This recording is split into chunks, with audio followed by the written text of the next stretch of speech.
So I actually have a confession to make. I am brand new to Shopify Plus. In fact, this week actually marks 3 months on the job. So I know what you might be thinking. What possible wisdom could this newbie have to impart after only 3 months on the job?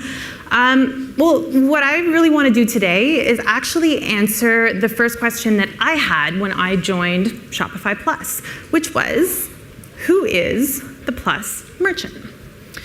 Now, this seemingly simple question actually has a very nuanced response. And when we started to dig into our existing merchant base at Shopify Plus, we actually uncovered some really interesting insights. But before I dig into those, I want to step back and put things into context a little bit. Most companies, when they talk about their target market, they'll talk to you in terms of size, right? They'll talk to you in terms of revenue, how much GMV they have, how many customers, what's their employee base. But what we realized at Shopify Plus as we started to dig into these metrics and really understand who our merchants were, was that size doesn't matter. Okay, well, I say that, but obviously size matters a little bit, right? A little bit. But we all know that Shopify Plus merchants are bigger than Shopify merchants have historically been in the past. But the reality is, it's not really the only dimension we need to be looking at, and arguably, it's not the most important dimension that we need to be looking at. What really it's all about is complexity. And Lauren alluded to this in his talk, right? It's about the complexity of their business operations. How sophisticated are they when they think about growing and expanding their business? What's their go-to-market like? But what does that actually mean when we think about taking that complexity and breaking it down in a way that helps us identify ideal Plus merchants? Well, for us, we were able to deconstruct it, and it really came down to 3 key things. The first thing that it came down to was the tech, right? What kind of tech do they use? What is their infrastructure like? What kind of systems are they using? Are they using 1 or 2 tools? Are they integrating with a whole bunch of different things? The other thing that really stood out to us as well is data. How sophisticated are they when it comes to leveraging data to make business decisions? Are they just sort of data curious and they kind of want to know how they're performing? Or are they really using data to optimize efficiencies and to really make the decisions they need to grow? There's a big difference there. And then the third element comes down to their go-to-market. How many channels are they using? How are they thinking about expanding? How are they thinking about further leveraging those channels? So when we broke it down like this, and when we took a look at those 3 different elements, we actually realized that Plus merchants fell into 3 categories. We have the emerging, the expanding, and the mature. So let's break those down, because I think this is going to be really interesting for you guys as you start to talk to and build for Plus merchants. Now, the emerging merchant, this is a really interesting one. A lot of these merchants actually came over from Shopify. They fell into that category of born on Shopify that we were talking about. And these are small, relatively speaking, compared to the other 2 segments, but they're growing. But when we look at them with respect to complexity, that's when things are a little different. These guys are actually simple in comparison to the other segments. They're using Shopify almost exclusively. They want an all-in-one solution. They might be integrating with 1 or 2 other things, but really, their core is there. They're interested in data. They want to know how they're performing, but they're not quite at the level where they're leveraging that data in the same ways that some of the more sophisticated merchants are. And when it comes to channels, they have maybe 1 or 2 channels that are really working for them well. They haven't really thought about further expansion. They're not quite there yet. They might not even fully understand where their customers are coming from. So this brings me to the next segment, which is really the expanding segment of the market. Now this is where all of the things change. This is where their internal operations start to become more complicated. This is where they start thinking about integrating with ERPs and inventory management systems. This is where they start to ask, how can I use data to make better decisions that'll grow my business? This is when they start thinking about their go-to-market in a totally different way. They're thinking about entering new markets for these 5 reasons. They're thinking about doing wholesale or not doing wholesale, but consciously making that decision. This is where things start to get really challenging for these types of merchants. And then, of course, we have the mature segment of the market. Now, I said mature to my aunt the other day, and she told me that mature is just another word for old. Which, I mean, it kind of is, right? In this case, we really are talking about the behemoths in the industries.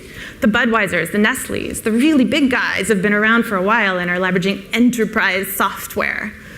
But when we see them come to Shopify Plus, it's actually usually for really interesting and innovative experiments, like direct-to-consumer experiments that they're launching, and we'll show you an example of that later today. So you might have the same reaction that I did when I saw this starting at Shopify Plus. Wow, that's a lot of really different people. What do I do? Who do we talk to? What's our focus? Well, today I want to make sure that we're all on the same page, because I think it's important to know that our focus moving forward is on this middle segment. It's on this expanding segment of the market. Now, that doesn't mean that we're not going to sell to the emerging segment. In fact, I would say that Shopify actually serves this segment of the market really, really well already. And Plus might be a great fit if they're growing quickly, if they're moving into that expansion segment quickly, if they need specific requirements. And if Plus isn't a great fit for that emerging segment, guess what? Shopify still has something that's going to work for them. It also doesn't mean that we won't sell to the mature segment of the market. But as I said, the use cases there have to be right. We're working with a lot of these merchants already, but we're working with them on really interesting things, like the direct-to-consumer example that I'm going to show you guys later. But what we won't do is build custom software just for them. Because we all know how these guys are. They want you to build things because they're special, right? They want you to build custom software only for them. They want to turn us into these big enterprise e-commerce software companies. But we want them to act more like entrepreneurs. So we're happy to work with them if the use case is right. But this expanding segment, this is the fastest growing segment of the market. And these merchants need our help. So when we take a look at that slight shift in focus, or I would say that laser focus on this segment of the market, this actually changes things for us a little bit. So as Lauren mentioned, you guys heard him say that in 2016, and actually even going back to 2015, half of our merchants came from Shopify. They were born on Shopify. And half of them actually were migrations from other platforms. We expect this to change into 2017. We expect this to tip in favor of bringing on more merchants that are moving from other platforms. So what do they need? What do these types of merchants need in order to grow? Well, when we talked to these merchants and tried to figure out what it is that they needed from us and from you guys, we had a lot of really consistent themes, and Lauren touched on a few of these during his talk as well. They need to think about going global. There are a few questions around that, and going global, as well as all of what that entails, the multi-currency, multi-language, multi-everything. They also need to start to think about more integrations, because as their business gets more complex, they're going to start to use different systems in order to keep the machine running. So Shopify Plus has to support that. They also want better insights. And I think we're all on the same page around reporting and analytics, so I don't think I have to repeat that, but better insights are essential for these guys to grow their business moving forward. More customization. Now, when I say customization, I'm not just talking about that front-end customization for the consumers. I'm talking about customization on the back end for their own internal workflows. More channels. This is an important one. These merchants want to be able to sell where their customers are now and where they will be in the future.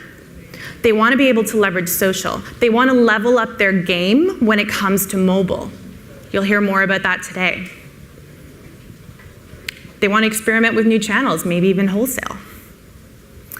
And above all else, they need more services. They need the resources to get all of this stuff done. And simply put, they need you. This partner ecosystem has never been more important than it is today. And these merchants can't get to where they need to go without your help. So we've talked about size a little bit, we've talked about complexity, but there's one more element that I want you to consider, and that's really the use cases that we're seeing commonly on Shopify Plus. Now I want to introduce you to somebody. This is Ben. Ben is 24 years old. He is the founder of a company called Gymshark, based out of the UK. They do fitness apparel. They went from 0 to 35 million pounds in 4 years.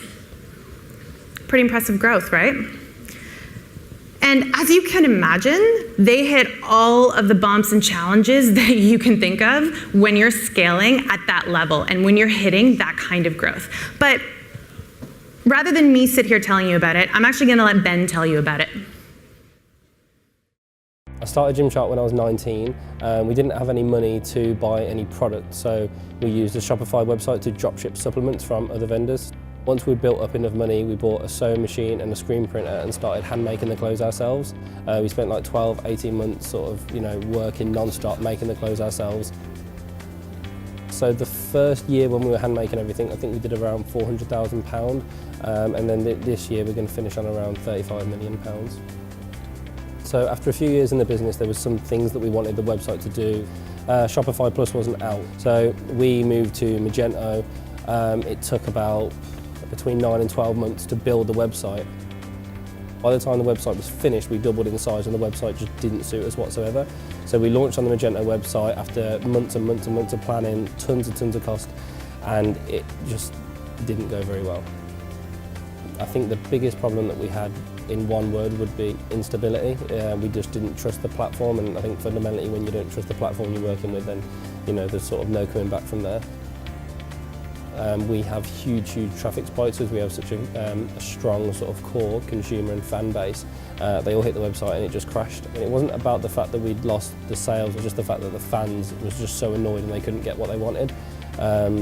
So that was really difficult. When we moved from Magento back to Shopify Plus, rather than taking months to launch the platform, it took weeks.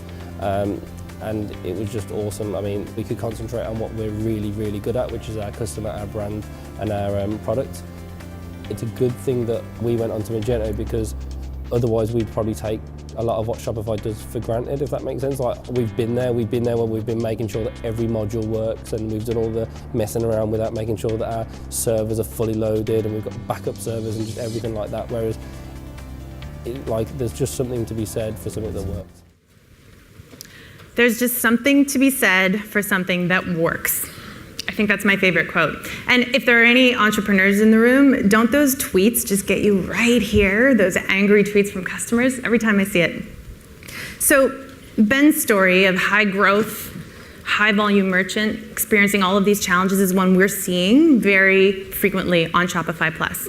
Another one we're seeing commonly is merchants coming in with huge demand being generated in a very short period of time, meaning that they need a platform that can handle those peak loads that's still cost effective. And frankly, Shopify Plus is the only option available, and it's the best option available. And Kith is a really great example of this. They have premium products, footwear, streetwear, and they drop these products and sell out in literally a matter of seconds with massive amounts of volume. We're seeing more and more of this type of use case on the Shopify Plus platform. And Shopify can handle it without batting an eyelash. This is probably one of my favorite, Cervezas del Mundo, Beers of the World. This is a really cool initiative by Budweiser. And they launched it in Argentina. And this is actually one of a couple of direct-to-consumer experiments that they're running. And they're not the only ones. We're seeing big brands coming in and launching these types of experiments on a regular basis. And Shopify Plus gives them a platform that they can quickly and easily execute on, but it can still handle the scale and the volume that these types of companies can drive. Now the next use case, it's actually one of my favorites. Now I know wholesale's not that sexy, I get it, but there is huge potential here for all of our merchants. And it's not just mature companies or big companies that are doing wholesale. Wholesale is becoming a real avenue of growth for that expanding segment. And you guys are going to hear more about wholesale later today. And then, of course, I would be remiss if I did not mention the celebrity use case. Does anybody know who this is? Yeah? Marshawn Lynch? So he left the NFL to pursue his entrepreneurial career. At least that's what it says on Wikipedia, I believe. And Marshawn actually has an online store and 2 retail locations, and it is all powered by Shopify. Shopify Plus in particular. So as you can see, there's no shortage of opportunity and use case and merchants that are just chomping at the bit to find a solution that's going to help them reach their goals. And if I leave you with one thing today, it's really to encourage you to really dig deep and understand these merchants, understand the challenges that they're going through and where it is they want to go, and talk to us about it. Because not only do we want to share what we've learned about our merchants, we want to hear from you what you've learned in talking to them and working with them on Shopify Plus. And the reality is, we can't do this on our own. You guys really are driving things here. So come find me, I'll be around. I would love to talk to all of you. Thanks everybody, enjoy the rest of the day.